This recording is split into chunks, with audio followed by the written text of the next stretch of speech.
नमस्कार साथियों, स्वागत है आपका अपने YouTube channel MS defence study पर। साथियों, इस वीडियो में बात करने वाले हैं SSC MTS एग्ज़ाम के लिए GK GS के कुछ इम्पोर्टेंट क्वेश्चनों पर हम डिस्कस करने वाले हैं, जो कि आपके SSC MTS एग्ज़ाम के लिए अति महत्वपूर्ण क्वेश्चन ये रहने वाले हैं। साथियों, लगातार जो आपकी जो क्लासें हैं वो चल रही है SSC MTS को लेकर के GK GS के इस चैनल पर। तो जो भी साथी इस चैनल पर नए हैं साथियों, चैनल को आप जरूर सब्सक्राइब कर लीजिए और वीडियो पूरा अंत तक जरूर देखिए। साथियों, वही क्वेश्चन आपको करवाए जाने वाले हैं जो कि आपके SSC MTS में पूछे जाने वाले हैं। किसी न किसी शिफ्ट में आपको ये क्वेश्चन जो है वो जरूर देखने को आपको मिलने वाले हैं। तो चलिए साथियों, स्टार्ट करते हैं आज के इन क्वेश्चनों को। तो पहला क्वेश्चन साथियों आपकी स्क्रीन पर है, साथ के साथ कॉमेंट सेक्शन में आंसर देते हुए भी चलिए। क्वेश्चन है, अमीर खुसरो का जो जन्म है ये कहाँ हुआ था। साथियों, अमीर खुसरो का जो जन्म है ये कहाँ पर हुआ था। ऑप्शन आपको दे रखा है मध्य प्रदेश, ऑप्शन बी दे रखा है गुजरात, ऑप्शन सी दे रखा है उत्तर प्रदेश और ऑप्शन डी दे रखा है आपका बिहार। तो राइट आंसर क्या होगा साथियों, जल्दी से आंसर दीजिए। तो राइट आंसर हो जाएगा साथियों आपका option number C, Uttar Pradesh में हुआ था अमीर खुसरो का जन्म। कहाँ हुआ था साथियों, उत्तर प्रदेश में हुआ था। तो इस क्वेश्चन का जो राइट आंसर होगा ये आपका हो जाएगा साथियों ऑप्शन नंबर सी। चलिए अगले क्वेश्चन की ओर बढ़ते हैं। नेक्स्ट क्वेश्चन है, किस इतिहासकार ने 8 सुल्तानों का काल देखा था। किस इतिहासकार ने 8 सुल्तानों का क्या देखा था साथियों, काल देखा था। तो ये आपका देखा था साथियों अमीर खुसरो ने। अमीर खुसरो ने क्या देखा था, 8 सुल्तानों का क्या देखा था साथियों, काल देखा था अमीर खुसरो ने। तो इस क्वेश्चन का भी राइट आंसर क्या हो जाएगा साथियों, ऑप्शन नंबर सी हो जाएगा।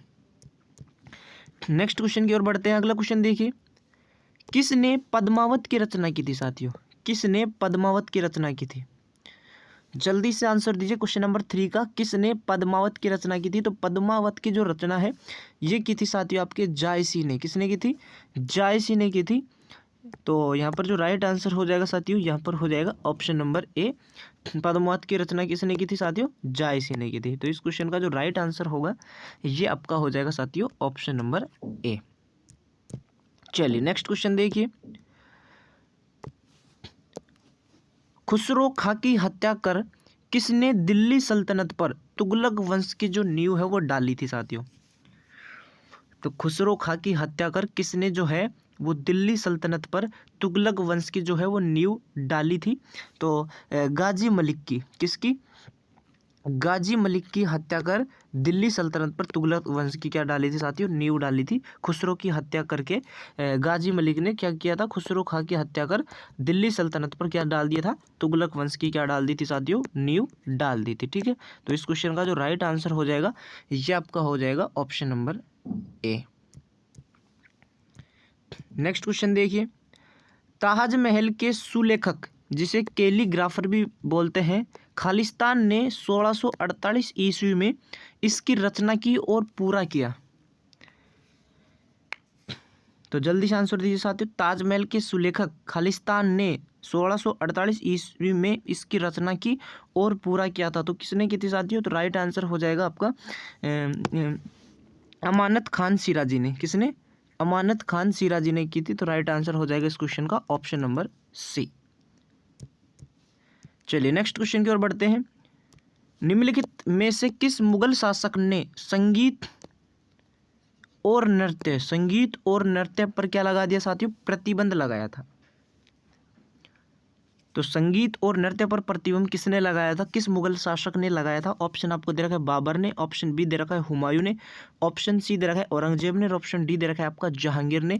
तो साथियों, संगीत और नृत्य पर जो प्रतिबंध लगाया था वो लगाया था आपका औरंगजेब ने। किसने लगाया था, औरंगजेब ने लगाया था साथियों। ठीक है, चलिए नेक्स्ट क्वेश्चन देखिए, दिल्ली के लाल किले का निर्माण किसने करवाया था। दिल्ली के लाल किले का निर्माण आपसे पूछा है कि किसने करवाया था। जल्दी से आंसर दीजिए। अकबर ने कराया था, नूरजहां ने करवाया था, जहांगीर ने करवाया था या शाहजहां ने करवाया था। तो दिल्ली के लाल किले का जो निर्माण है ये करवाया था आपके शाहजहां ने। किसने करवाया था साथियों, शाहजहां ने करवाया था आपके दिल्ली के लाल किले का निर्माण। ठीक है साथियों, चलिए अगला क्वेश्चन देखिए, मुगल शासक ने तांबे का सिक्का क्या कहलाता था। मुगल मुगल शासन में जो तांबे का जो सिक्का है ना साथियों, वो क्या कहलाता था, ये आपसे पूछा है। तो मुगल शासन में बात करें तो दाम कहलाता था। क्या कहलाता था? दाम कहलाता था तांबे का सिक्का साथियों, दाम। तो राइट आंसर क्या हो जाएगा इस क्वेश्चन का? Option number B. अगला क्वेश्चन देखिए, क्वेश्चन नंबर 9, निम्न में से कौन जिंदा पीर के नाम से जाना जाता था? जिंदा पीर के नाम से कौन जाना जाता था? तो जिंदा पीर के नाम से साथियों आपके औरंगजेब जाने जाते थे। कौन? औरंगजेब जाने जाते थे आपके जिंदा पीर के नाम से। चलिए नेक्स्ट क्वेश्चन देखिए, दारा सिकोह को किस स्थान पर दफनाया गया था साथियों? जल्दी से आंसर दीजिए क्वेश्चन नंबर 10 का। दारा सिकोह को किस स्थान पर दफनाया गया था? तो राइट आंसर हो जाएगा इस क्वेश्चन का दिल्ली। किस स्थान पर दफनाया गया था साथियों? दिल्ली के स्थान पर दफनाया गया था आपका दारा सिकोह को। तो यहाँ पर जो राइट आंसर होगा साथियों वो हो जाएगा आपका option number A. Option A आपका करेक्ट आंसर यहाँ पर होने वाला है। नेक्स्ट क्वेश्चन देखिए और जल्दी से आंसर दीजिए साथियों। शिकागो विश्व धर्म पार्लियामेंट जिसमें विवेकानंद ने भाग लिया था का आयोजन हुआ था? का आयोजन हुआ था साथियों? इसका जो आयोजन है ये कब हुआ था? सितंबर 1890 में, सितंबर 1891 में, सितंबर 1892 में या सितंबर 1893 में? तो शिकागो विश्व धर्म पार्लियामेंट जिसमें विवेकानंद ने भाग लिया था उसका जो आयोजन है साथियों वो हुआ था सितंबर 1893 में। कब हुआ था? सितंबर 1893 में, जो कि आपका दे रखा है ऑप्शन नंबर डी में। तो ऑप्शन डी आपका क्या हो जाएगा साथियों यहाँ पर? राइट आंसर हो जाएगा ऑप्शन नंबर डी। अगला देखिए, रामकृष्ण मिशन का मुख्यालय जो है ये कहाँ पर स्थित है? जल्दी से आंसर दीजिए। रामकृष्ण मिशन का जो मुख्यालय है ये आपके कहाँ पर स्थित है? तो ये मुख्यालय है जो है आपके वेलूर में। कहाँ पर है साथियों? वेलूर में है आपके रामकृष्ण मिशन का मुख्यालय। तो यहाँ पर जो राइट आंसर हो जाएगा ये आपका होगा ऑप्शन नंबर ए।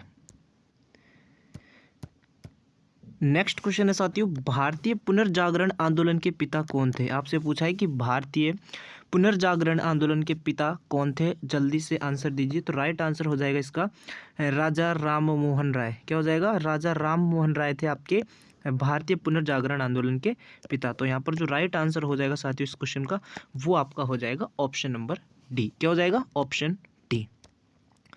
चलिए नेक्स्ट क्वेश्चन की ओर बढ़ते हैं। अगला क्वेश्चन है, स्वामी विवेकानंद का मूल नाम क्या था? जल्दी से आंसर दीजिए साथियों। नेक्स्ट क्वेश्चन आपकी स्क्रीन पर आ गया है, स्वामी विवेकानंद का मूल नाम क्या था? तो इस क्वेश्चन का राइट आंसर हो जाएगा नरेंद्र नाथ दत्त था आपके स्वामी विवेकानंद जी का मूल नाम। क्या नाम था साथियों? नरेंद्र नाथ दत्त। ठीक है, चलिए अगला क्वेश्चन देखिए, महाराष्ट्र का सुकरात किसे कहा जाता है साथियों? महाराष्ट्र का सुकरात जो है ये किसे कहा जाता है? जल्दी से आंसर दीजिए। ऑप्शन आपको दे रखा है बाल गंगाधर तिलक, ऑप्शन आपको बी दे रखा है बिपिन चंद्र पाल, ऑप्शन सी दे रखा है फिरोज शाह और ऑप्शन डी दे रखा है महादेव गोविंद रानाडे। तो महाराष्ट्र का जो सुकरात है साथियों ये आपके कहा जाता है महादेव गोविंद रानाडे को। किसको? महादेव गोविंद रानाडे को कहा जाता है महाराष्ट्र का सुकरात।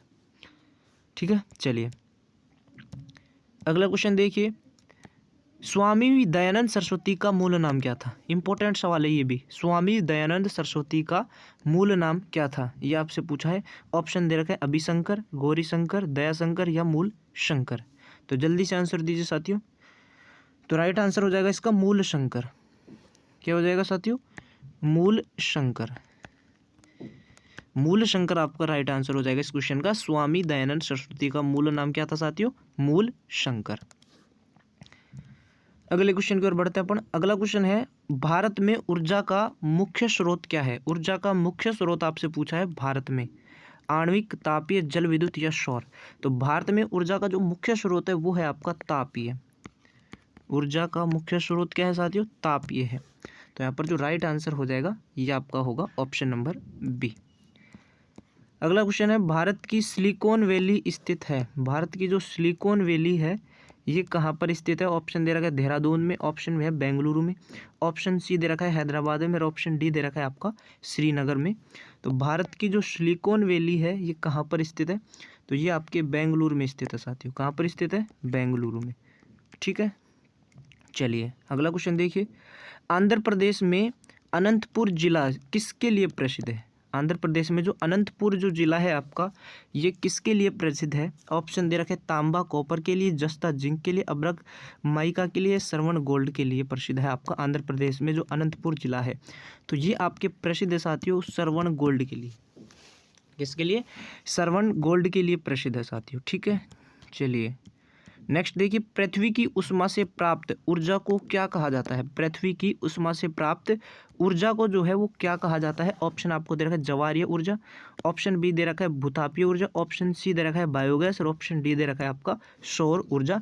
तो राइट आंसर हो जाएगा आपका भूतापीय ऊर्जा कहा जाता है। पृथ्वी की उष्मा से प्राप्त ऊर्जा को क्या कहा जाता है? भूतापीय ऊर्जा कहा जाता है। नेक्स्ट देखिए, रात्रि के समय आकाश में सबसे चमकीली वस्तु कौन सी है? रात्रि के समय आकाश में सबसे चमकीली जो वस्तु है, ऑप्शन दे रखा है तारा है, चंद्रमा है, बृहस्पति है, मंगल है। तो सबसे जो चमकीली जो वस्तु है साथियों वो है आपका चंद्रमा। सबसे चमकीली वस्तु क्या है साथियों? चंद्रमा। अगला प्रश्न देखिए, पृथ्वी किस प्रकार का खगोलीय पिंड है? पृथ्वी जो है वो किस प्रकार का खगोलीय पिंड है? तो ये आपके ग्रह है साथियों। पृथ्वी किस प्रकार का खगोलीय पिंड है? तो ग्रह है। ठीक है, अगला क्वेश्चन देखिए, संसार की छत कहा जाता है साथियों। संसार की जो छत है ये किसको कहा जाता है? जल्दी से आंसर दीजिए। तो संसार की जो छत है ये पामीर पठार को कहा जाता है साथियों। किसको कहा जाता है? पामीर पठार को कहा जाता है आपकी संसार की छत। अगला क्वेश्चन देखिए, पठारों में व्यक्तियों का प्रमुख व्यवसाय है साथियों। पठारों में व्यक्तियों का जो प्रमुख जो व्यवसाय है वो क्या है? कृषि है, पशुपालन है, खनन है या मत्स्य पालन है? तो जल्दी से आंसर दीजिए साथियों। तो राइट आंसर हो जाएगा पठारों में व्यक्तियों का जो प्रमुख जो व्यवसाय है वो है आपका पशुपालन। क्या है साथियों? पशुपालन है। ठीक है, तो इस क्वेश्चन का जो राइट आंसर होगा ये आपका हो जाएगा ऑप्शन नंबर बी। पठारों में व्यक्तियों का जो प्रमुख व्यवसाय है ये है आपका पशुपालन। चलिए नेक्स्ट देखिए, यूएसए की कनेक्टिकट घाटी किसके लिए प्रसिद्ध है? कनेक्टिकट घाटी जो है ये किसके लिए प्रसिद्ध है? यूएसए की। तो ये आपके प्रसिद्ध है साथियों कपास के लिए। किसके लिए? कपास के लिए प्रसिद्ध है। तो राइट आंसर हो जाएगा आपका ऑप्शन नंबर बी। तो ये थे साथियों आज के कुछ इंपॉर्टेंट सवाल। तो वीडियो को ज़्यादा से ज़्यादा शेयर करें और जो भी साथी चैनल पर नए साथियों चैनल को आप जरूर सब्सक्राइब करें। तो मिलते हैं साथियों नेक्स्ट वीडियो में। जब तक के लिए साथियों जय हिंद, धन्यवाद।